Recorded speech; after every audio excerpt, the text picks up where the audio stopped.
Ito yung mga nakuha mo na ani.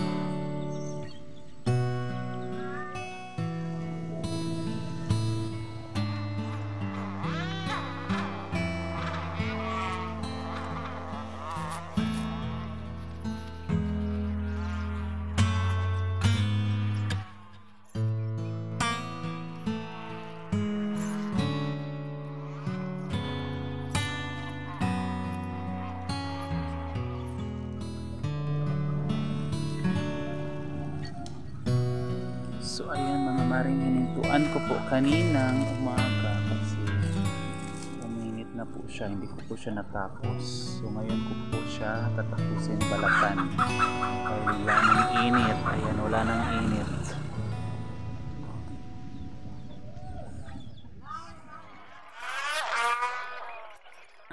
Konti na lang yung hindi ko nabalatan. Ayan, konti na lang yung hindi ko nabalitan, pero pagkatapos naman ito, pagkatapos balatan, tatanggalin na naman natin itong laman niya, yung mais mismo tatanggalin na naman natin sa pakaw. So mga bukas na natin tatanggalin itong mga mais, ayan, itong laman. So ngayon ay tatapusin muna natin magbalat. So ayan, natapos ko na siyang balatan lahat. Ayan na. So kailangan nating ligpitin kasi nagbabanta ang ulan. Paparating ang ulan. Ayan, paparating ang ulan. So kailangan natin siyang ligpitin, tabunan. So bukas po ay bibilad natin ulit at saka tatanggalin na natin yung mismong ano niya, mais. Tawag doon sa Bisaya is lobo. So hindi ko po alam, sorry po dahil hindi ko po alam anong tawag ng lobo. Lubuon ang mais, tanggalin bali yung pinakaano niya, yung ganito, yung pinaka mais, ganyan tatanggalin. So bukas naman natin siya gagawin. Ngayon tatabunan muna natin kasi parang uulan.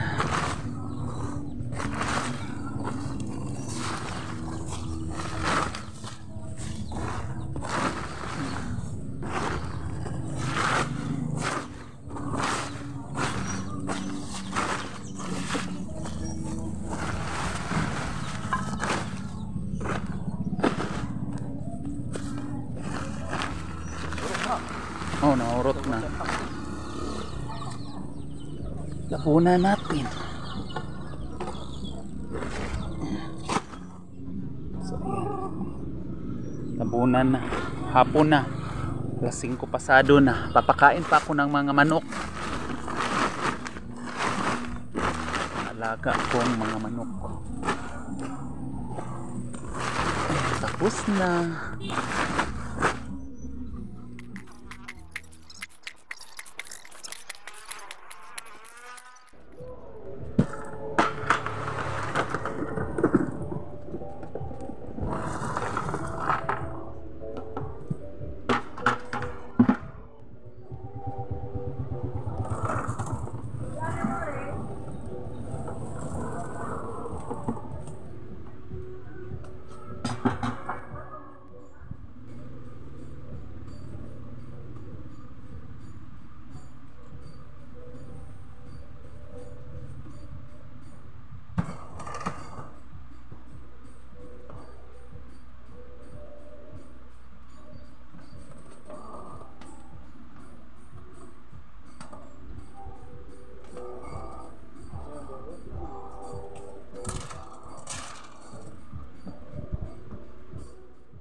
Mag-umpisa na po tayo ngayong magkudkod ng mais. Kung sa Bisaya po is maglobo. So ayan, maglobo na po ako ng mais, magkudkod ng mais.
ganito po kahirap magproseso ng mais, ng bigas ng mais.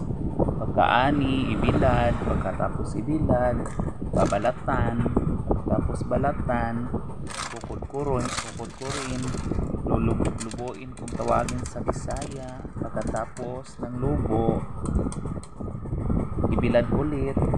Yung ibang mga magsasaka nag-aani, yung malalaki talaga yung mga sakahan nila is binibinta, pero pag maliliit lang ginagawa na lang konsumo.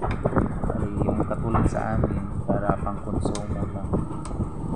So ayun, so ganyan po kahirap ang proseso ng mais. Matagal magtanim, tapos sobrang init, tapos failure pa.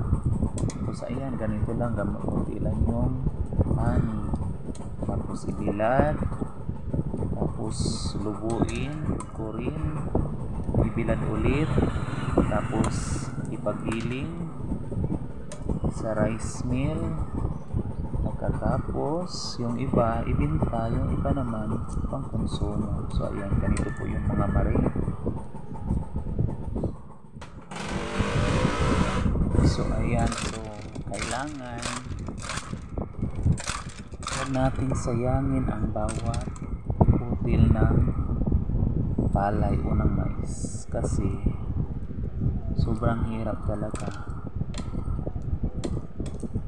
Malaki yung puhunan, konti lang yung ani. Kawawa nga yung mga magsasaka dahil liliit ng ano nila kita, failure pa yung sakahan, tapos bali nakaangkat pa sila sa mga abono.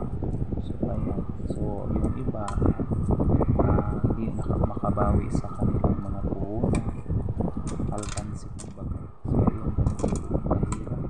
So ayan, kailangan natin sayangin ang bawat butil ng bigas dahil ang hirap po talaga. Kasama na doon ang ulan at saka init. Ayan.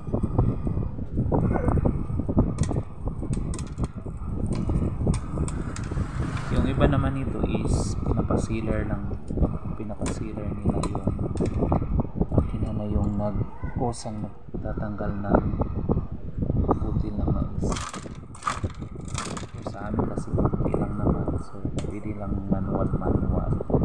So ayan mga may.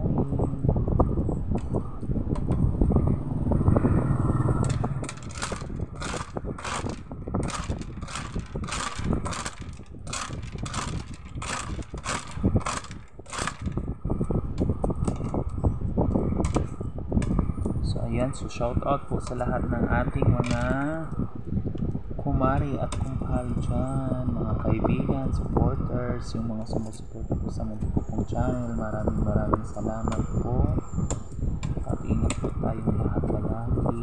God bless us all. So salamat po sa lahat ng sumuporta po sa channel, sa Muntik Pong channel.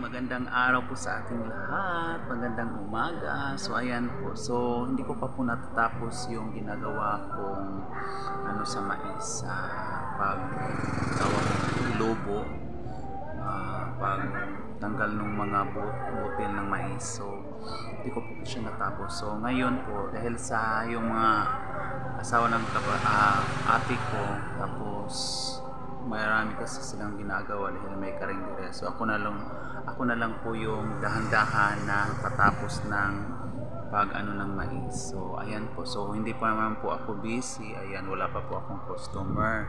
So ayan, so ako na po yung tatapos. Dahan-dahan ko na lang po siyang tatapusin. So it's another day. So hindi ko po siya natapos kahapon kasi may ginagawa ako, may customer ako. So ngayon ko na naman siya gagawin. So ayan, magandang araw sa ating lahat. Shout out pala sa lahat ng ating mga suki at sumasuporta po sa mga ko pong channel. So ayan, maraming salamat po sa lahat ng mga nag-subscribe, nag-like sa munti ko pong channel. So ayan, ano naman tayo, tatrabaho.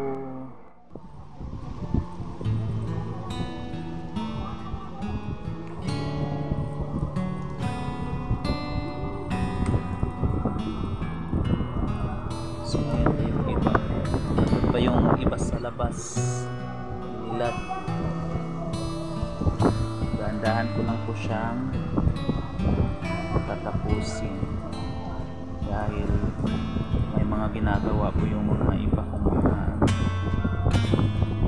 asawa ng ate ko. Marami po yung trabaho. So ako naman yung bakante. So ako na lang po yung gagawa. Kahit dahan-dahan lang, at least may ginagawa ako.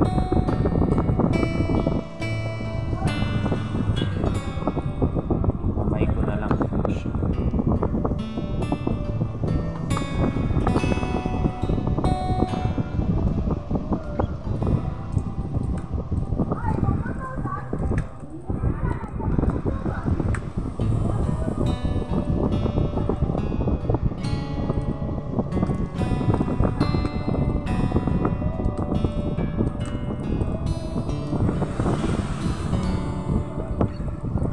Ayan, shout out po sa lahat ng mga maring-up pa rin natin dyan. Wala po akong listahan ng mga pangalan, hindi ko matandaan yung mga pangalan ng mga nag-subscribe sa akin. So yung mga sumusuporta po sa mga ano ko. So ayan, so shout out ko na lang po kayong lahat. Shout out po and God bless us all. Ayan, thank you po sa lahat ng mga sumusuporta po sa munti ko pong channel. Maraming salamat. So lang siya, tanggalin natin yung buti ng mais sa pakaw. Ito naman is pwede siyang gawing panggatong. Lapit ko nang mapuno yung balde. So ayan, lapit ko na siyang mapuno. Tapos yung kinuha ko kanina, ito na lang yung natira, dalawa na lang. So pagkatapos kukuha tayo doon ulit. Ayan, dadagdag natin mamaya. So ayan, yan na lang yung hindi pa na ano. So mahapit ko mapuno. Ayan, konti na lang talaga, mapupuno ko na siya. Bago na naman itong kinuha kanina. So ayan, malapit na siya mapuno. Namumula na yung kamay ko, may sugat na. Pula na.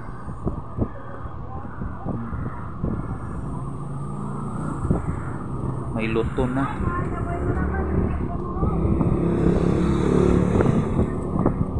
Malapit ko lang mapuno. Napuno ko na yung ano dito, yung isang balde, tapos may isa naman akong balde dito. Ito naman yung lalagyan. Sakto na po itong dito sa kabila.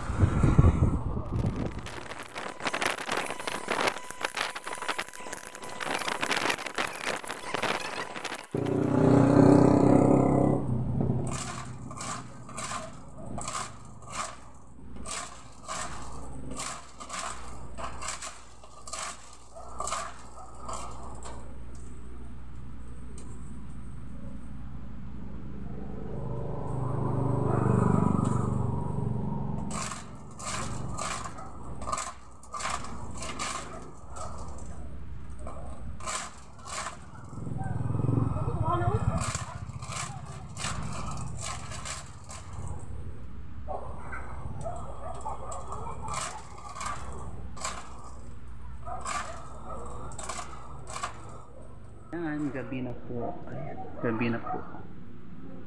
Gabi na siya. So ngayon ko lang po siya tatapusin kasi may ano ko kanina, may customer, may client. So ngayong gabi ko na lang po siya tatapusin. Ayan, pinasok ko na po lahat sa loob. Dito ko na siya kukod ko rin.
Konti na lang, malapit na tayong matapos. Ayan, konti na lang siya. Na siyang malapos. Ano na po, anong oras na? Ayan na po yung oras. Alas 9, quarter to 9 na po ng gabi. So ayan na po, konti na lang yung tatapusin po. So ayan, malapit na po tayong matapos mga maring. Ayan mga maring, dalawa na lang. Ayan, pinali ko na po. Dalawang piraso na lang. Matatapos na po tayo, aray ko. Masaka ako matatapos, saka ako masigatan. Sakit. Nabanggod. Okay. Ito na po yung pinalik ko. Mahirap na kasi siya. Maliliit na.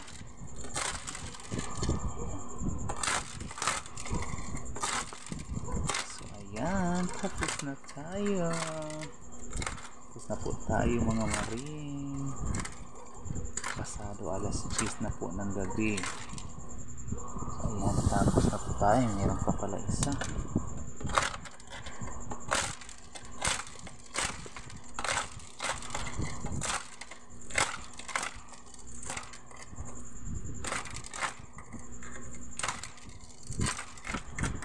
So ayan, tapos na. Ayan, tapos na. Anong oras na po? So ayan na po yung oras. Pasado alas 10 na. 10:50 na po ng gabi. So ayan, natapos na po tayo. Ito na po yung isang balde. Ayan. Tapos ito naman yung natapos. So wala na. Tapos na tayo. Magligpit na po tayo. Natapos na. Ayan, tapos na. Magandang gabi sa ating lahat.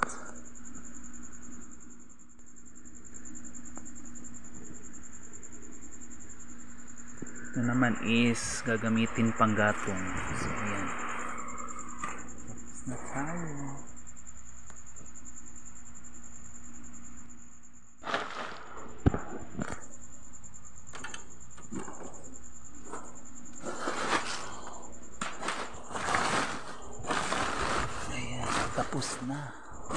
magandang gabi sa ating lahat. So bukas iano na naman to, ibilad ulit. So ayan, magandang gabi sa lahat. Tapos na po tayo. Good night.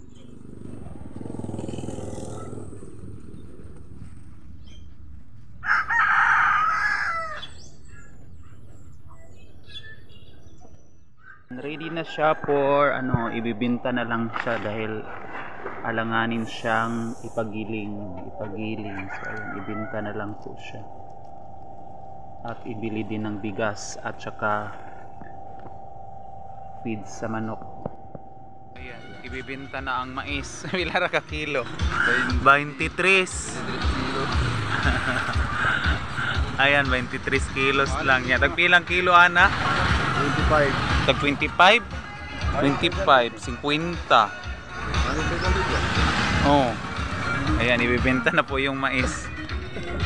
Titingnan na natin kung magkano ang abutin. Maring, ito na po yung binta namin sa mais. May deduction. Bakit may deduction? Ayan. Pari 511 lang po yung kita. So ayan na, mais 24 minus 2.5, 21 na lang times 23. Tag 23 pala yung kilo. 23 lang yung kilo. So ayan, 511 lang po yung kita. So alkansi po sa sa puno pa lang. So okay lang yon.